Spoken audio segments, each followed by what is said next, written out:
Good morning to all of you. Last class में पढ़े थे discovery of electronics property, but according to our new syllabus of session 2020 and 21, some topics are reduced. Also, I have written the name of the topic which has been reduces. Chapter 2. I am talking about chapter 2. Topics are have been reduces of the chapter structure of atom, discovery of electron, discovery of proton, and discovery of neutron, atomic number, isotopes and isobars, Thomson model and its limitation, Rutherford model and it's limitation. इतना topic जो है reduce हो चुका है हमारे 2020-21 के syllabus से, तो ये सब टॉपिक हमें नहीं पढ़ना है। मैं आप लोग हल्का फुल्का समझा रखा हूँ डिस्कवरी ऑफ इलेक्ट्रॉन के बारे में, और ये सब आप क्लास 9 में भी पढ़ चुके हैं।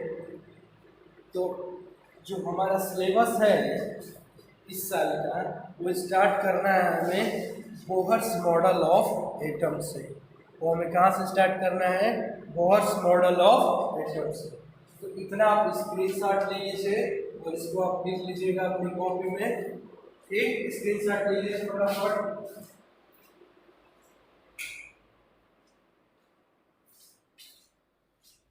हो गया स्क्रीनशॉट?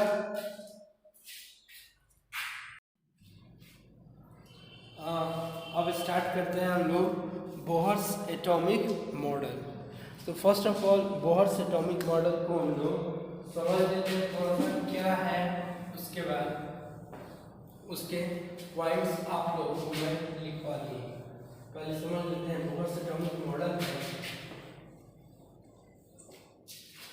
तो बोहर्स ने फर्स्ट ऑफ ऑल जो अपना मॉडल्स दिया था, बोहर्स यानी नील्स बोर, इनका जो पूरा नाम है NIELS, nails Bohr, nails Bohr.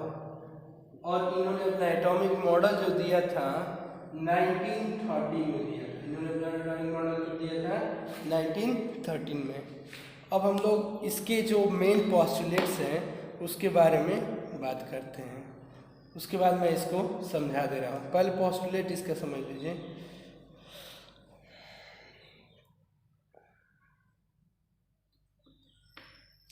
इन्होंने कहा था कि an atom consist of small heavy positively charge nucleus in the centre surrounded by electron. इन्होंने कहा था कि जो एटम्स हैं, एटम्स के सेंटर पे एक पॉजिटिवली चार्ज है। एटम के सेंटर पे एक पॉजिटिवली चार्ज है, और इस पॉजिटिवली चार्ज को उन्होंने बोला था न्यूक्लियस। क्या बोला था? न्यूक्लियस। क्या बोल रखा है इसको? न्यूक्लियस। और ये न्यूक्लियस किसके सराउंडेड है? ये न्यूक्लियस के सराउंडेड जो है इलेक्ट्रॉन है। न्यूक्लियस के सराउंडेड कौन है? इलेक्ट्रॉन है। ठीक, न्यूक्लियस के सराउंडेड क्या है? इलेक्ट्रॉन है। न्यूक्लियस के सराउंडेड कौन है? इलेक्ट्रॉन्स है। ठीक,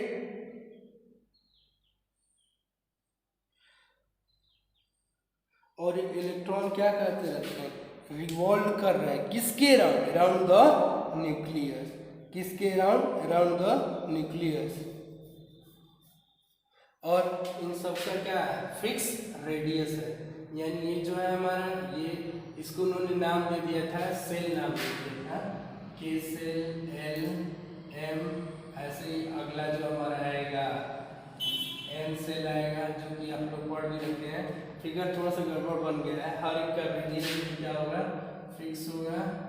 रेडियस जो क्या होगा? फिक्स रहेगा। फिगर थोड़ा सा गड़बड़ बन गया है।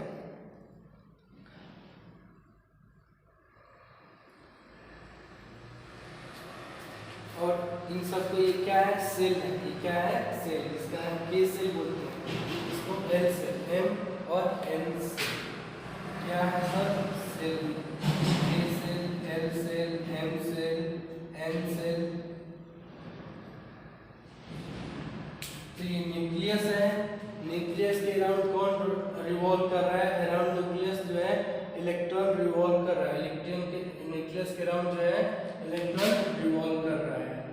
और इलेक्ट्रॉन जो है यहाँ वाला, यहाँ से जो रेडियस है वो किस सेल का है? के सेल का। यहाँ वाला जो इलेक्ट्रॉन होगा किस सेल का होगा? एल सेल का। जो है वाला इलेक्ट्रॉन होगा किस सेल का होगा? एम सेल का। और जो एन सेल का इलेक्ट्रॉन होगा इसमें जो रिवॉल्व कर रहा है किस सेल का होगा? एन सेल का। के एल एम एन, ये क्या है? ये सब सेल है।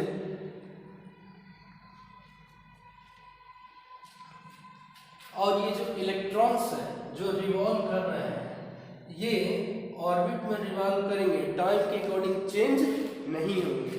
क्यों? क्योंकि इनके पास एक फिक्स अमाउंट ऑफ एनर्जी है। क्या है इनके पास?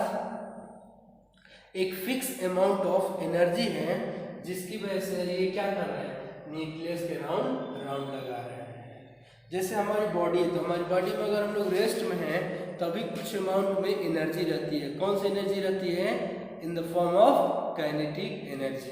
सेम उसी तरह जो इलेक्ट्रॉन न्यूक्लियस के राउंड कर रहे हैं उसके पास भी कुछ न कुछ अमाउंट में एनर्जी है, जिसकी वजह से ये रिवॉल्व कर रहे हैं। अगर एनर्जी नहीं रहती तो ये क्या होते हैं? ये लास्ट कुछ समय बाद ये इलेक्ट्रॉन आकर न्यूक्लियस पे कोलैप्स हो जाते हैं।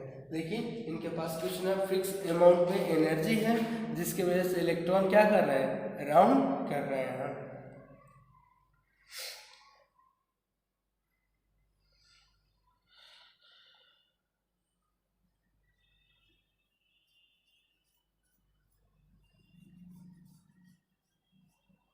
और जो इलेक्ट्रॉन इस न्यूक्लियस के राउंड कर रहे हैं उनके पास एक एंगुलर मोमेंटम होना चाहिए। क्या होना चाहिए?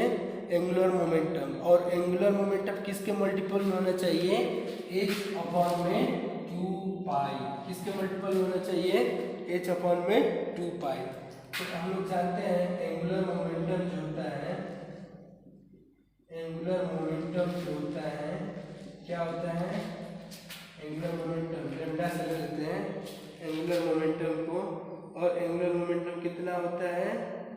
एंगुलर मोमेंटम का फॉर्मूला होता है mvr। क्या होता है? mvr। और ये mvr किसके मल्टीपल में कर देते हैं हम लोग? n × h/2π के। क्योंकि इन्होंने कहा था कि जो एंगुलर मोमेंटम है किसके मल्टीपल में होना चाहिए? h/2π। अब यहाँ पे m जो है mass of the electron, mass of electron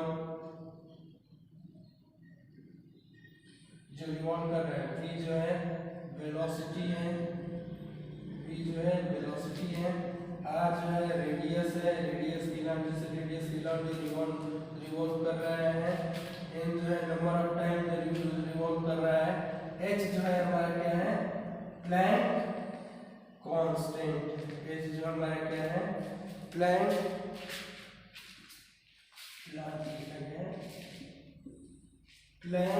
constant है। h हमारा क्या है? Planck constant. अब n की वैल्यू 1 भी हो सकता है, n की वैल्यू 2 भी हो सकता है। ठीक, n की वैल्यू 1 भी हो सकता है, n की वैल्यू 2 भी हो सकता है।